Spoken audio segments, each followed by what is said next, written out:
Hello and welcome back. आप सुन रहे हैं FM 91.9। मैं हूँ आरजे सना और मैं इनवाइट करना चाहूंगी हमारे बहुत ही प्यारे पीके सबरवाल साहब जो रियल एस्टेट में डील करते हैं। जी, कैसे हैं आप?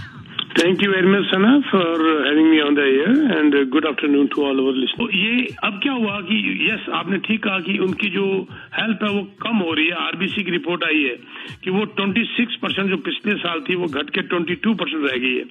उसका कारण भी बहुत बड़ा ये है कि घरों की भी कीमतें गिर गई ना सना एक साल के अंदर। तो यानी कि जो घर 5 लाख से बढ़ के 1 मिलियन का हुआ था वो 1 मिलियन से कम होकर 8.5 लाख का रह गया।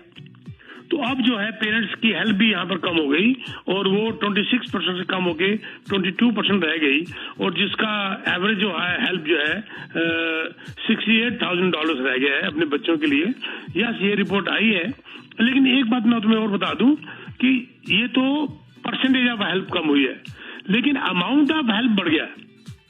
यानी कि 26% से 22% लोग रह गए हेल्प करने वाले पेरेंट्स, लेकिन जिन्होंने हेल्प की उनका अमाउंट बढ़ गया, हेल्प का अमाउंट उनका बढ़ गया। उसका बढ़ने का कारण भी एक ये हो सकता है कि घरों की कीमतें जो है आजकल इतनी महंगी हो चुकी हैं कि शायद प्राइस बढ़ा हो। मैं आपको एग्जांपल देता हूँ छोटा सा। एवरेज प्राइस जो है ब्रिटिश कोलंबिया में 87,000 की हेल्प तक चला गया। अटलांटिक कनाडा कई लोगों को समझ नहीं आएगा, ये न्यू फाउंडलैंड वगैरह वहां का एरिया है ये, और वहां पर जो है 73,900 मतलब 74,000 के करीब हेल्प है और अल्बर्टा के अंदर 73,400 समथिंग की हेल्प है। ओंटारियो में सबसे कम है अमाउंट तो 72,700 के करीब यहाँ पर हेल्प जा रही है। और ये जो हेल्प है यू आर राइट, ये रिपोर्ट में आया है कि हेल्प कम होती जा रही है, परसेंटेज ऑफ फैमिलीज कम होती जा रही है पर अमाउंट बढ़ गया है। जी सही सर। और अगर हम बात करें सिटी ऑफ टोरंटो में जो अमेंडमेंट्स आई हैं उनकी, अच्छा तो उसके ऊपर आपका क्या पॉइंट ऑफ व्यू है? या बहुत अच्छा, मैं I am so happy so glad कि सिटी ऑफ टोरंटो ने अभी जोनिंग अमेंडमेंट किए हैं जिसमें उन्होंने 4 unit multiplex in every neighbourhood लाने का उन्होंने फैसला किया है। ये बहुत जरूरी है।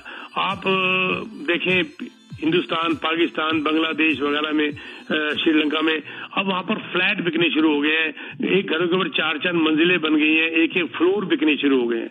वहां पर उनकी जो है ना स्केर्सिटी को उन्होंने दूर किया, तो यहाँ पर क्यों नहीं किया जाए? तो इन्होंने भी यहाँ पर अभी ये प्लानिंग एंड हाउसिंग कमेटी के बाद ये नेक्स्ट वीक रिकमेंडेशन लेके जा रहे हैं लोग कि भाई हमने ये फैसला किया है कि जोनिंग बाय लॉ के अंदर थोड़ा चेंज किया जाए और लो राइज हाउसिंग टाइप के अंदर 4 यूनिट तक बनाने की इजाजत दी जाए, which is a very good sign. But मैं बता दूं ये सिटी ऑफ टोरंटो के लिए है, ये सिर्फ सिटी ऑफ टोरंटो के लिए है। अभी सिटी ऑफ टोरंटो ने ये रिकमेंडेशन दी है।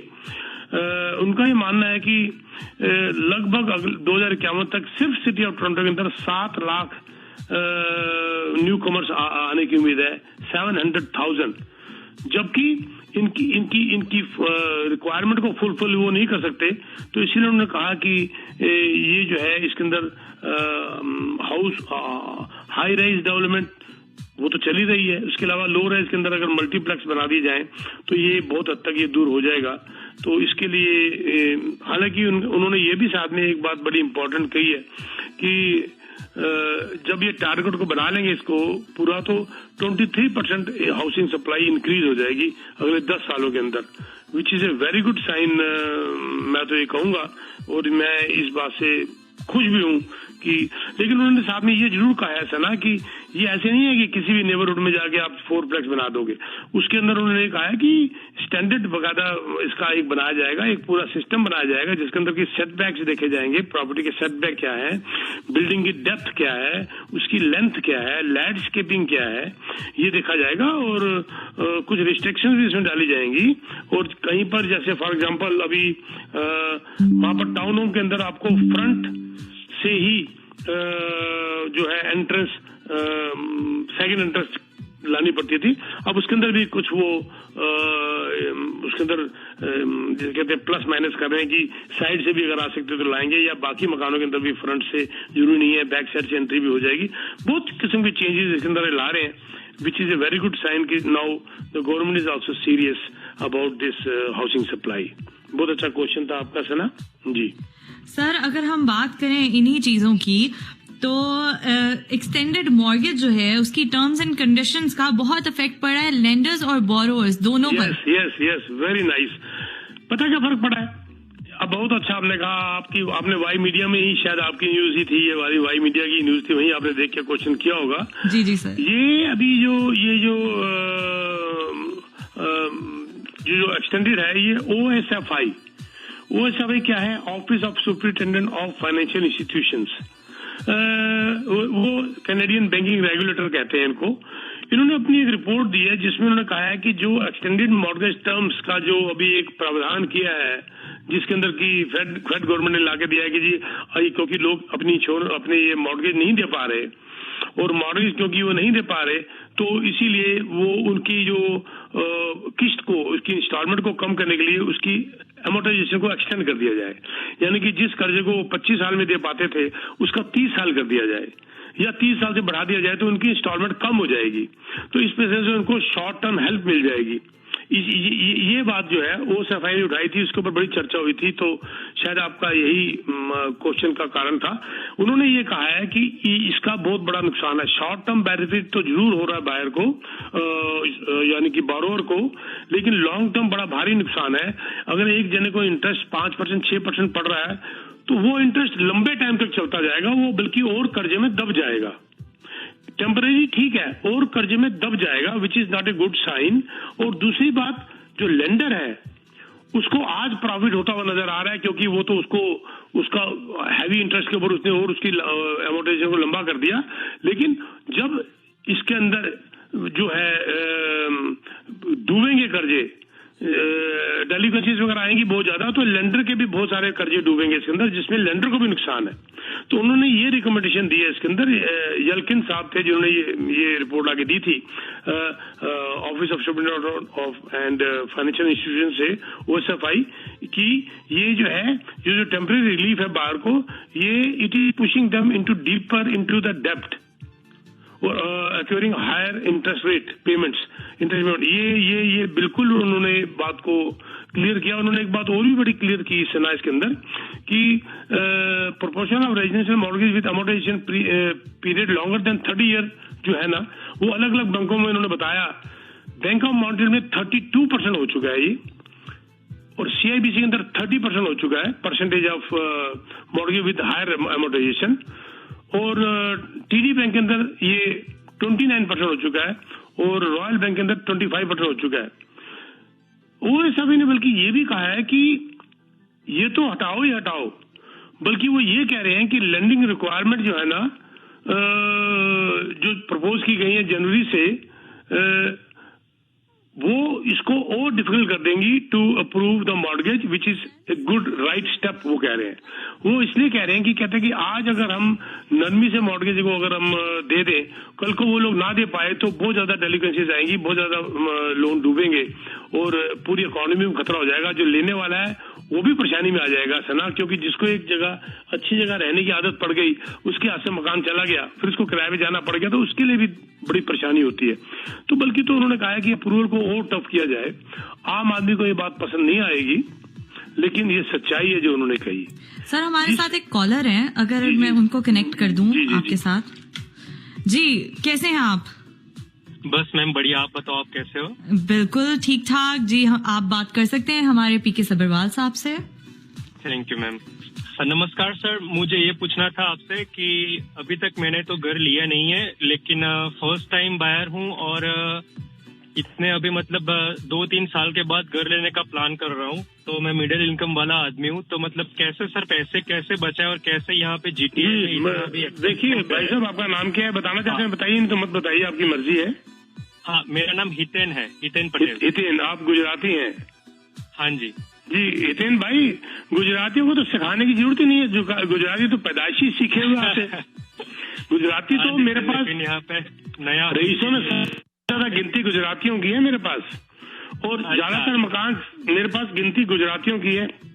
गुजराती तो इतने जबरदस्त इंटेलिजेंट है मनी सेविंग के अंदर, मैं बता नहीं सकता। खाना भी आपका बड़ा जबरदस्त स्वाद होता है, आप सिंपल खाना बनाते हैं और इतना स्वाद बनाते हैं गुजराती, और वहाँ पर पैसे भी बचा लेते हैं और पैसा सेव भी कर लेते हैं। मुझे एक बात बताइए हितेन भाई कि आपकी फैमिली इनकम क्या है? फैमिली इनकम सर अभी मेरी सोल इनकम चल रही है क्योंकि मेरी वाइफ अभी स्टडी कोई रीजन नहीं पूछ रहा, मुझे बस फैमिली इनकम बता दो आप। एक मतलब 1 साल की साल की 80,000। हाँ 80,000 है, ठीक है। आपकी वाइफ अभी कुछ दिनों बाद या महीने बाद कुछ जॉब करेंगी या अभी छोटे बच्चे हैं घर में? नहीं अभी सर मेरी अभी शादी हुई है, तो अभी 2 साल के बाद उसका सारा स्टडी खत्म होगा, तो 2 साल के बाद वो जॉब करेगी फुल टाइम। देखा स्टडी खत्म होगा, हो रही है ना प्लानिंग लॉन्ग टर्म आपकी। गुजराती बड़े शार्प होते हैं, आप लॉन्ग टर्म प्लानिंग कर रहे हैं। ये बताइए हितेन भाई कि आपने कुछ सेविंग कर रखी है? हाँ सर अभी मेरे पास सेविंग है तकरीबन $20,000 to $25,000। ठीक है ना। अच्छा, क्योंकि आप मियाँ बीवी अब रेंट पे रहते हैं, पेरेंट्स के साथ रहते हैं? नहीं सर मैं अभी बेसमेंट में रह रहा हूँ मैं। अच्छा, बेसमेंट 1 बेडरूम में रह रहे होंगे आप? 2 बेडरूम सर। क्यों रह रहे हैं 2 बेडरूम में, पहले मुझे ये बताइए। सर क्योंकि मैं हूँ, मेरी वाइफ है और उसका भाई भी है, तो 2 रूम है हमारे पास। अच्छा, भाई भी है, तो भाई जो है जॉब करता है? हाँ जी वो भी जॉब करता है। हाँ, फिर वो रेंट शेयर करता होगा। हाँ जी हाँ जी। देखा ना, आप गुजराती हैं पक्के, तो इसलिए आपको ठीक पड़ रहा है 2 बेडरूम का, क्योंकि उनका भाई शेयर करता है, तो अब आपको 2 बेडरूम सूट करता है। Very good. हितेन भाई, बात यह है कि आपको सेविंग के लिए तो मुझे बताने की जरूरत ही नहीं है, क्योंकि आप बहुत अच्छी तरह जानते हैं सेविंग कैसे होती है। आपका एक धर्म है कि आप अपनी सेविंग करते रहिए जितनी ज्यादा कर सकते हैं, और कुछ भी सोचने की जरूरत नहीं है। अपने आप 3-4 साल के बाद आपका घर लायक तैयार हो जाओगे, क्योंकि 2-2.5 साल के बाद आपकी वाइफ की भी नौकरी लग जाएगी। अगर मैं मिनिमम भी उनकी इनकम मान के चलूं, स्टार्ट 40,000 से होती है, तो आपकी भी इनकम अगर 80 से बढ़ के तब तक 90,000 के करीब हो जाती है, तो आपके पास 1,30,000 इनकम हो जाती है। तो आराम से 3-4 साल के बाद एक छोटे से घर से हम शुरुआत कर सकते हैं, क्योंकि आपका कल्चर इस किस्म का है कि आपके पास आज 20-25 हजार है। मैं दावा करता हूँ सना, इस रेडियो के ऊपर 3 साल के बाद ये $25,000 आपके पास 70,000 होंगे। देख लेना आप जोड़ोगे, मुझे पता है आपकी आदत, और मैंने बहुत गुजरातियों को देखा हुआ है, और ये बहुत अच्छी बात है। फ्यूचर को सिक्योर करके चलते हैं। जब आपके पास 3 साल के बाद $70,000-75,000 हो जाएगा, क्योंकि होगा, और आपकी वाइफ की नौकरी लग जाएगी, आप मुझे मिल लीजिएगा। पक्का सर, पक्का हो गया, आपका घर हो जाएगा। देख लेना, मैं वादा करता हूँ। और मैंने एक छोटी सी इनकम के अंदर भी गुजरातियों को 3-3 मकानों के पास देखा है। किस ढंग से वो एफिशिएंटली काम करते हैं मुझे पता है। आप बस अपना सेविंग, आप साल की 20,000 अपनी ओर 15 से 20,000 की सेविंग का कसम खा लीजिए। देखो, मैं एक बताता हूँ बात आपको, बड़ी इंपॉर्टेंट। मेरे कुछ आर्टिकल्स है, उसमें ये लिखा हुआ है, बड़ा इंपॉर्टेंट। एक आर्टिकल में, budgeting is not planning the income, budgeting is planning the expense. Budgeting जो है इनकम बढ़ाने को नहीं कहते, उसी इनकम के अंदर कितना बचाएं वो बजटिंग होती है। प्लानिंग द एक्सपेंस, कितना खर्च करें। और आप लोग खर्च करने के मामले में बहुत एक्सपर्ट हो, हम तो बहुत कुछ सीखे हैं भाई साहब आपसे। तो आप जो है 15 से 20,000 की, मान लीजिए आपकी इनकम 80,000 नहीं है, आप मान के चलिए आपकी इनकम 65,000 है। बस जब आपने मान लिया इनकम 65,000 है, आपका 3 साल के अंदर 45-50 हजार जुड़ गया, 25 आपके पास है, 75,000 का टारगेट था, पूरा हो गया बस। और 3 साल के बाद मैं बता दूं, इंटरेस्ट रेट नीचे आ रहा है। 3 साल के बाद क्या, अगले साल से ही आ रहा है, नीचे आ रहा है। हम आपको घर लेके देंगे, आप मुझे मिल लीजिएगा, ठीक है सर। उनकी कॉल डिस्कनेक्ट हो गई है, but that was a very wise advice, और बहुत अच्छे तरीके से आपने एक्सप्लेन किया। और वाकई गुजरातियों की नेचर भी कुछ ऐसी है कि they are blessed when it comes to, बहुत कुछ सीखने को मिलता है, बहुत कुछ। एक इनके ऊपर बात पे बात आई, एक कहावत बहुत मशहूर है, your present defines your future. Definitely present defines your future. आप आज जो कर रहे हैं अपना फ्यूचर बना रहे हैं, आपका फ्यूचर जो है वो नजर आ रहा है आपको। मैं ये बिल्कुल, देखो कई बातें होती हैं, इसको दूसरे तरीके से भी कहा जा सकता है, if you want to know the future look at what you are doing in the present. बिल्कुल इसका डिफरेंस तरीका है बोलने का। If you want to know the future look at what you are doing in the present. और मैं एक बात और बता दूं कि ये जो है ना, जैसे इन भाई साहब हितेन ने कहा, मुझे बड़ा दिल कर रहा है, हितेन बेटे आप मेरे बच्चों की उम्र के हो, मेरे पास वैसे ही कभी अपनी वाइफ के साथ आओ और एक कप चाय पियो, मैं आपसे मिलना चाहूंगा। वैसे ही आओ, कभी मेरे को टेक्स्ट मैसेज डालो, अपना नंबर लिखो, हितेन नाम लिखो, और वैसे ही आ जाओ। आज घर नहीं लेंगे, पर मेरे को आपको मिलने का दिल कर रहा है, बस आप आओ, मुझे मिलो। क्योंकि आपने अगर घर नहीं बनाया आज, it is not A failure. आपकी जिंदगी भी शुरू हुई है। देखो मैं ये बता रहा हूँ बात, घर आपके पास नहीं है ना, और फेलियर वाली बात की भी मैं घर कैसे बनाऊं, बन पाएगा नहीं बन पाएगा। मेरे को अपने मदर की एक बात बड़ी अच्छी याद आती है, winners are not who never fail but those who never quit. That's a very wise advice, being very honest. जो छोड़ेंगे नहीं ना, पीछे पड़ जाएंगे कि मैंने तो 15,000 जोड़ने ही जोड़ने हैं, दे आर द विनर्स। लेकिन वो कहते हैं नहीं जी मेरे से जुड़ते नहीं है जी, आज ये हो गया जी, आज वो साड़ी लेनी पड़ गई, आज वो कोच का पर्स मांग लिया जी वाइफ ने, आज मैंने वो कर लिया जी। तो तुम्हारा अपने ऊपर कंट्रोल ही नहीं है, तुम विनर की लाइन में ही नहीं हो। और ये चीज मैंने गुजरातियों के अंदर देखी है, उनके टारगेट इतने स्ट्रांग होते हैं, मैं उनके आगे प्रणाम करता हूं। Winners are not who never fail but those who never quit. And Gujarati हर कम्युनिटी में हैं लोग ऐसे, पर ये चीज मैंने गुजराती के अंदर देखी है। मैंने अब आप हमारे प्राइम मिनिस्टर ही देख लो ना, चाय बनाते थे, प्राइम मिनिस्टर है ना। जी जी, मेरे पास बहुत अच्छे अच्छे एग्जाम्पल्स हैं गुजराती के। मैं एक धर्म की एक कम्युनिटी की मैं बड़ाई नहीं कर रहा, मेरी बात शुरू हो गई है। मेरे पास ऐसे ऐसे हैं जो किसी स्टोर में काम करते थे और उनको मैंने बोला कि 3 साल बाद 13 स्टोरों का, आज उनका फ्रेंचाइज है, 10-10 फ्रेंचाइज उसने दे रखी है आज गुजराती भाई ने। तो ये चीजें बड़ी इंपॉर्टेंट है जिंदगी के अंदर, अपना प्लान करना जिंदगी को, और यही बात इनसे सीखने वाली है। हितेन बेटा आप मुझे कभी मिलो अपनी वाइफ के साथ और अच्छी तरीके से बात करेंगे और 3 साल के बाद आपको घर लेके देंगे जी। Thank you so much sir. अगर आप अपना नंबर एक दफा रिपीट कर सकें ताकि लोग आपको कांटेक्ट कर सकें जी। मेरा नंबर है 647-299-4757। I repeat 647-299-4757। मैं यहाँ पर एक रिक्वेस्ट करना चाहूंगा कि आप जब मुझे टेक्स्ट मैसेज भेजें तो अपना नाम जरूर लिखिए। जब आप अपना नाम नहीं लिखते टेक्स्ट मैसेज के अंदर, हम उसका जवाब नहीं देते, क्योंकि we expect you to be open and give your name. जब आप अपना नाम ही नहीं दे रहे तो how can you expect answer from us. तो प्लीज एक रिक्वेस्ट है कि अपना नाम, ईमेल डालेंगे तो और अच्छा, हम आपको डिटेल भेज देंगे। अगर ईमेल नहीं डालेंगे तो एटलीस्ट नाम से हम आपको बात तो कर सकते हैं, कॉल बैक करके आपसे बात कर सकते हैं। तो कोई चीज की आपको जरूरत हो, कोई आपने पूछना हो, कोई आपकी इंक्वायरी हो, अपना नाम डालिए। अगर वो जनरल इंक्वायरी होगी तो हम आपको रेडियो स्टेशन में बताएंगे, अगर पर्सनल होगी तो हम आपको पर्सनली बताएंगे। लेकिन लंबी लंबी रामायण लिख के मत भेजिएगा, मेरे को आंसर देना मुश्किल हो जाता है। कोशिश करिए रेडियो शो में आके अपने क्वेश्चंस करिए, हम आपको आंसर देंगे। क्योंकि इंडिविजुअली कई बार अगर कोई लीगल क्वेश्चन है तो मेरा कोई आंसर देना नहीं बनता, because I am not a lawyer. और अगर कोई इंडिविजुअली कोई अगर मेरे से मॉर्गेज का क्वेश्चन पूछ रहा है तो मैं आंसर नहीं दे सकता, because I am not a mortgage broker. मैं हूँ realtor, real estate agent broker हूँ, मैं रियल्टर हूँ, मैं मॉर्गेज का एजेंट नहीं हूँ। तो इसलिए मेरे को अपने रियल एस्टेट के आंसर देने होते हैं। और बाकी रही प्रोजेक्ट्स की बात, 500 से ज्यादा प्रोजेक्ट्स हमने कल निकाले थे। ट्यूसडे को हमारी मीटिंग थी। Best of the best projects हमारे पास हैं। अगर आप कोई ऐसे प्रोजेक्ट ढूंढ रहे हैं जिसमें प्री कंस्ट्रक्शन, जिसमें आपको 2030 तक हम आपको गारंटीड पॉजिटिव कैश फ्लो के साथ लेके जाएंगे फ्रॉम द बिल्डर्स, मुझे कांटेक्ट कर लीजिए।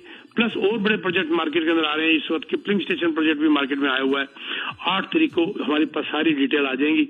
आप जो इसके बारे में या और किसी low rise town home semi detached रेस के बारे में पूछना चाहते हैं, आप हमें कांटेक्ट कर लीजिए, टेक्स्ट मैसेज डाल दीजिए, आपको इमीडिएटली कांटेक्ट किया जाएगा।